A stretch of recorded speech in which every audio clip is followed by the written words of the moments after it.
Memang kita program uji coba ya, uji coba.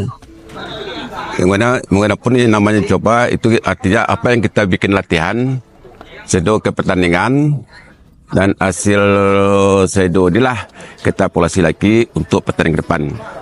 Artinya berapa kira-kira penyerapan dari latihan itu, penyerapan dari pemain secara taktikal, formasinya, ya kan? Nah, ini kita coba. Dan kedua lagi kita coba semua pemain turun dan kita juga lihat kondisinya, secara tekniknya, taktikalnya, formasinya gitu. Ya, alhamdulillah beberapa kali dicoba ya dengan versi lawan ya. Yang pertama lawan dari Bukit Tinggi ya, kedua, ketiga, keempat ya, kan? Progres yang kita dapat ada gitu. Artinya bagaimana kita selalu bermain tempo tinggi, main pressing lawan. Ini kan suatu hal yang baru buat Josla sekarang nih, ya kan?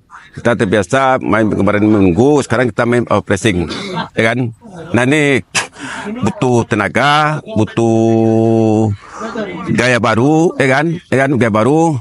Tapi ini kita biasakan. Inilah ajang untuk dicoba nih.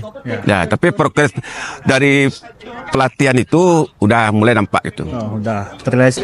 Kita artinya dari awal kita tetap optimis ya, optimis sesuai target yang diberikan oleh owner pemilik untuk bisa meloloskan Josal ke Liga 3. Kita fokus season pertandingan untuk menang pertandingan. Kita nggak terlalu ke atas, tapi setiap pertandingan kita fokus untuk menang setiap pertandingan. Gitu.